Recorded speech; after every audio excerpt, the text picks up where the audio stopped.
नमस्कार, आप देख रहे पंजाब केसरी टीवी। मैं हूं आपके साथ रिद्धि गौतम। केंद्र की बीजेपी सरकार ने अंग्रेजों के द्वारा बनाए गए राजद्रोह कानून को बदल दिया है। अब शासन प्रशासन की अवमानना सर्वोपरि न रहकर राष्ट्र विरोध की अवमानना सर्वोपरि कर दी गई है। देश में दिन ब दिन बढ़ती राष्ट्र विरोधी गतिविधियों के मद्देनजर केंद्र सरकार ने ये फैसला लिया, क्योंकि वसुदैव कुटुंबकम होने की वजह से हमारे देश में राष्ट्र विरोधी ताकतें कब पैर पसार लेती है, इस साजिश की भनक तो कई बार सुरक्षा एजेंसियों तक भी नहीं लग पाती है। पर इस पर एनआईए ने मुंबई को दहलने से पहले ही बचा लिया है।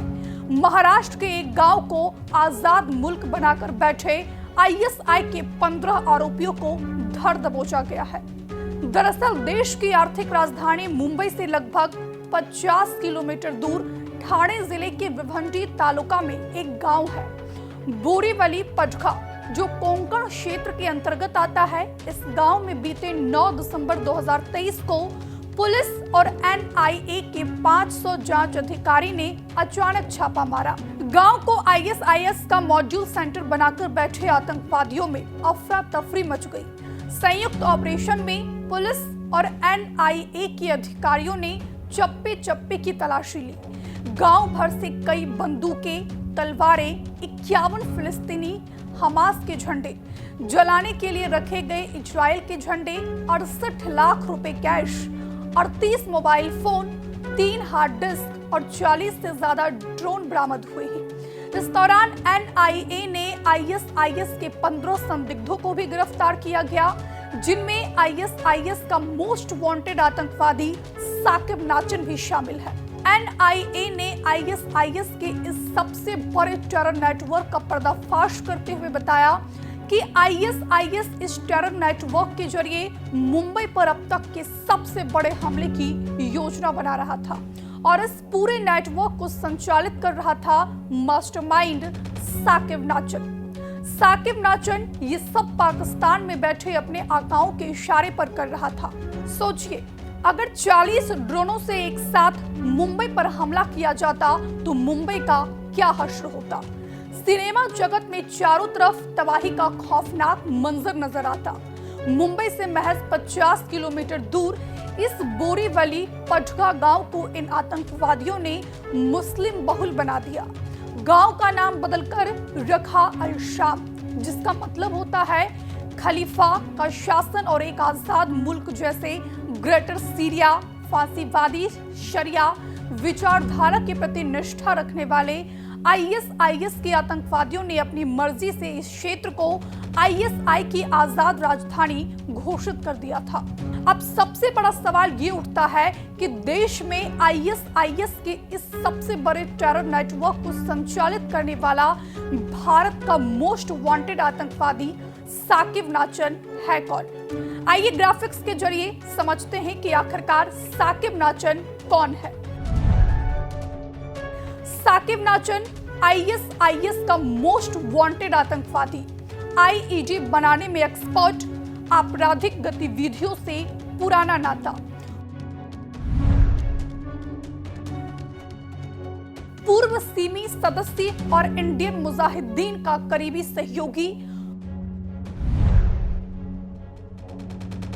2002 और 2003 में मुंबई सेंट्रल, विले पार्ले और मुलुंड स्टेशनों पर हुए 3 बम विस्फोटों का दोषी, अवैध हथियार रखने के जुर्म में पोटा के तहत 2 बार 10-10 साल की सजा काटी।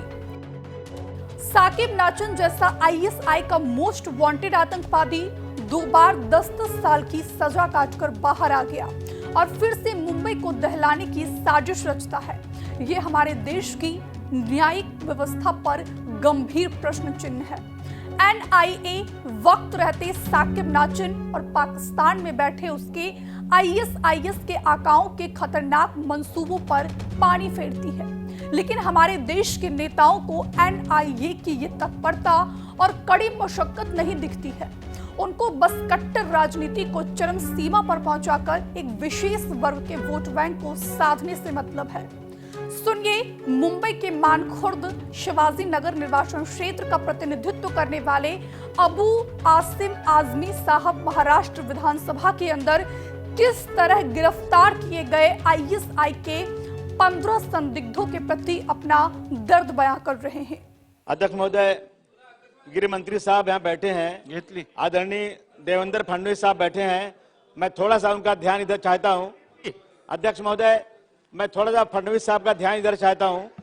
अध्यक्ष महोदय, बहुत ही सेंसिटिव मैटर है। अध्यक्ष महोदय, नोंद घेतली आहे ताई। जो लोग भी देश में क्रिमिनल हैं, मोहित नाय, आप बोलिए। अरे आप बोलिए, आजमी साहब आप बोलिए। अध्यक्ष महोदय, आप बोलिए।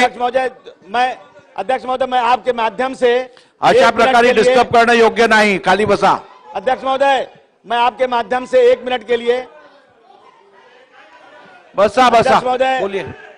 अध्यक्ष महोदय, अरे रुको ना, आप बोलिए, मैं सुन रहा हूं, आप बोलिए। अध्यक्ष महोदय, मैं आपके माध्यम से 1 मिनट के लिए आदरणीय देवेंद्र फडणवीस साहब का ध्यान इधर चाहता हूं।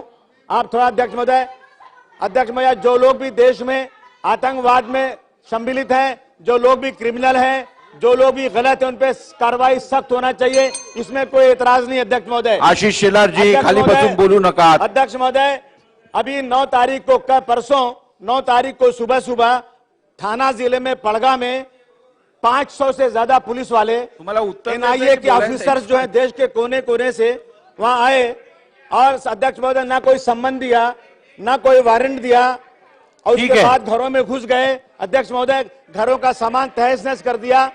जो घरों में अध्यक्ष महोदय, जो घरों में अध्यक्ष में चुप रहो। ठीक है अध्यक्ष महोदय, खाली बसा। मेरा ये कहना है कि राम सातपुते जी खाली बसा। अगर वो सागर साहेब जागेवर बसा। सागर साहेब जागेवर बसा। अध्यक्ष महोदय, उनको वारंट देना चाहिए। अध्यक्ष महोदय, 15 लोगों को उठाकर ले गए, घर वालों को कुछ नहीं बताया, जो पैसे घर में लेके चले गए। अध्यक्ष महोदय, चला कौन पुढे? जब घर वाले गए मुंबई एनआईए ऑफिस में तो वहां भी वो लोग मौजूद नहीं थे। अध्यक्ष महोदय, जिसके बाद अबू आसिम आजमी के इस बयान पर महाराष्ट्र विधानसभा में खूब हंगामा हुआ। अबू आसिम आजमी साहब का कहना है कि एनआईए ने बगैर इंफॉर्मेशन दिए पूरे गांव पर छापा मार दिया और ग्रामीणों को उठा ले गई।